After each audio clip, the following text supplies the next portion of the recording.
diibaratkan kehidupan itu seperti orang yang sedang dikejar binatang buas. Jadi binatang buas mengejar, kemudian naik ke sebuah pohon.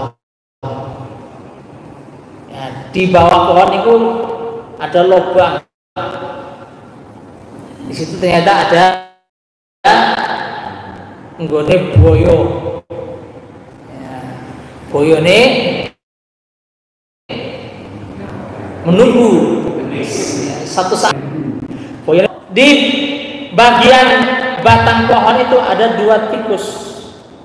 Tikus hitam dan putih sing ngerokoti kayu, meskipun ya kayu dikerokoti nggih susah nggih ambruk juga ya. Artinya apa? Manusia yang dikejar tadi sing terus berlindung di pohon itu seperti kehidupan kita. Kita itu pada dasarnya sedang ditunggu oleh kematian.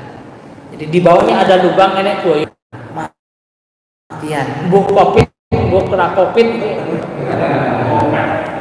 ya. Jadi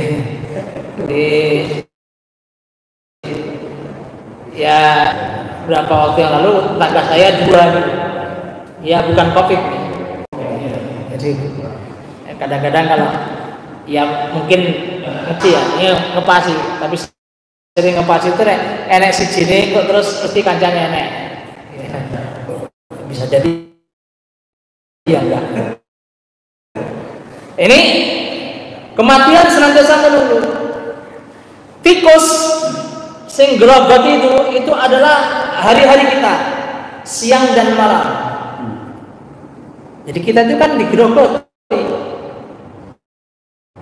Jenengan nek pun ngilo ketok.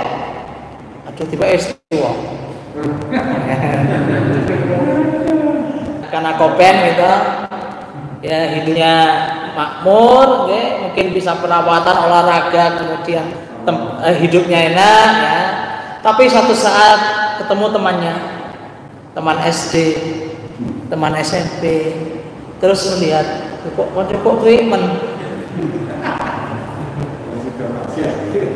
berarti aku ya wes tua. Ternyata kita udah tua. Satu saat ketemu lagi mak koncone mata kok sing enek koncone dhewe karek piro? Ya karek awake dhewe.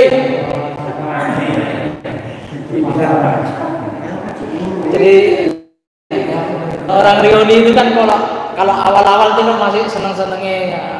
Pertanyaannya kuliah di mana? Masih kuliah, tentang kuliah, cerewet ya.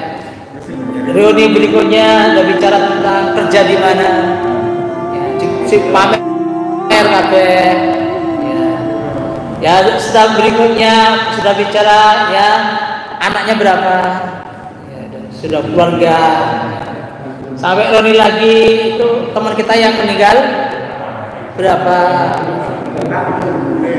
pada akhirnya teman kita yang tersisa tinggal siapa?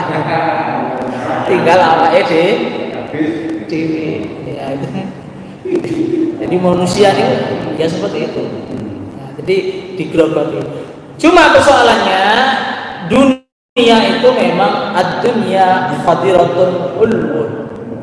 Dunia itu memang hijau dan manis. Itu persoalannya. Jadi dunia itu sangat menggoda. Sehingga orang yang tadi duduk di pohon itu diibaratkan dia melihat ya, keranting-ranting pohon itu ternyata ada sarang lebah dan banyak madunya.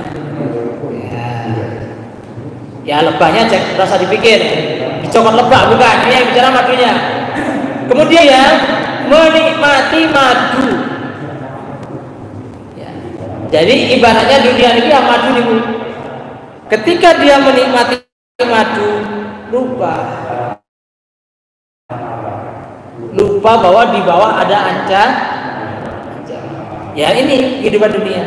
ketika kita menikmati madunya dunia, kenikmatan dunia, ya jabatan, sing maniak gawean terus lali ngaji, lali ibadah. Udah ketika bekerja mencari rezeki nggak kenal halal haram. Dalile golek sing haram ae angel apa men sing halal. Yang berpolitik, politiknya nggak kenal etika, nggak kenal politik halal haram. Politik yang penting menang. Ya. Tidak ada kawan yang abadi, yang ada adalah kepentingan. Nah, itu kan dalil-dalilnya. Tidak ada landasan moral. Yang menjadi penegak hukum tidak ditegakkan berdasarkan moralitas. Jadi mulai dari beda-beda. Sing kono-kono sing kene ini kok bisa ya. Jadi yang paham hukum juga begitu. Sidik-sidik memenjarakan orang. Ya, kita sidik-sidik melapor ke wong. Jadi itu kehidupan dunia gak ada selesai-selesainya. Saling jegal dan juga. Wah, sini nek sing diumpul-umpulke, nek sing ora didukung dientek-entekke. Itu politik. Ya. Oh, sing kono karangan bunga, sing kono semacam-macam. Ya, itu politik. Jadi kehidupan, apakah politik itu kotor? Ya kalau politiknya politik bermoral ya tidak. Karena politik siasa itu adalah cara, strategi untuk memimpin agar masyarakat menjadi baik. Ya, tapi itu kalau nggak sampai pada tingkatan yang disampaikan oleh Nabi ya berat. Jadi adalah orang yang beramal sesudah mati. Tapi kalau hanya dunia terus, ya memang bukan orang yang cerdas. Maka Nabi sebaliknya meninggal wal ajizu, orang yang lemah, man atba'a nafsahu hawahu, orang yang memperturutkan nafsunya. Jadi nafsu itu hawa, disebut hawa nafsu. Hawa itu keinginan yang menyenangkan. Semua orang bisa senang. Iso ngaten-ngaten nggih karo sare nonton sinetron karo wedang kinasel gitu. Ya. Enek sing mijet. Semua senang itu pasti gitu. Enggak ada yang enggak senang. Jadi itu nafsu ya. Jadi kalau bisa subuh niku nek iso pemene adem ya. Nek iso itu ya kemulai sing rapat. Kalau bisa telat itu asik. Ya, karena apa? Asik kalau begadang apalagi di majelis asik.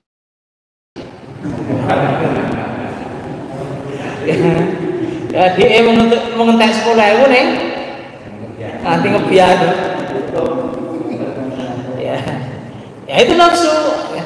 Semua punya nih kan. Tapi kalau diperturutkan, nah itu yang menjadi masalah. Jadi maka orang yang memperturutkan nafsunya, maka itu disebut orang yang lemah. Meskipun dia watamanna Allah, meskipun dia berharap kepada Allah, meskipun dia tahu, dia sadar ini nggak baik, tapi itu orang yang kadang-kadang sadar bahwa yang dilakukan itu perbuatan buruk, perbuatan yang melanggar aturan Allah. Tapi kalau ditanya apakah pingin dia anak sing enggak, boten. Sumben anakku tak pondoke. Jadi Pak itu tukang main, tukang mendem, ning punya cita-cita anaknya mondok, anaknya dadi ya. Anak-anak muda yang enggak sholat, ya, mungkin geng motor, mungkin apa, dia itu kalau disodoni calon istri yang solihah mau nggak? Mau. Manusia itu sebetulnya ya, bergantung ya punya kecenderungan untuk bergantung kepada Allah, punya kecenderungan untuk menjadi orang yang baik. Tapi ketika tidak bisa mengendalikan nafsunya, itu disebut lemah. A'udzubillahi min. Maka Ibnu Qayyim juga mengibaratkan orang itu terkait dengan nafsunya itu ada 3 kelompok. Ada yang disebut dengan dia masih tingkatannya nafsul ammarah. Nafsunya yang menguasai. Kalau orang dikuasai nafsu, akal sehatnya dipinggirkan. Ini haram, dipinggirkan. Ini merugikan orang, dipinggirkan. Jenenge wong menuruti nafsu, disebut nafsul ammarah. Yang berkubang dalam kemaksiatan kepada Allah Subhanahu wa taala. Dan prosesnya tidak proses instan ya. Untuk membentuk orang begitu, nggak ada orang itu ujuk-ujuk. Ya, orang baik ujuk-ujuk. Ayo jadi galio, nggak ada kok ujuk-ujuk mau, nggak ada. Itu proses yang panjang, lingkungan. Jadi pertemanan. Kita tuh punya banyak ya, murid-murid kita yang dulu TPA soleh di TPA. Diajari tepuk anak soleh. Kalau besar jadi kiai. Tapi tumbuh kembangnya ini terus akhirnya gede ini malah ratau sholat. Jadi itu nafsul ammarah. Sedangkan yang kedua orang yang labil namanya nafsul lawamah. Lawamah itu kalau melakukan suatu kesalahan sadar kembali pada Allah, tapi satu saat melenceng. Nah, ini disebut nafsul lawamah. Yang ketiga yang kita inginkan menjadi nafsul mutmainnah. Nah, itu sudah bisa mengendalikan dan tidak kepincut dengan keinginan nafsu. Mudah-mudahan Allah SWT membimbing kula panjenengan sedaya. Aku qouli hadza astaghfirullah wa lakum. Assalamualaikum warahmatullahi wabarakatuh.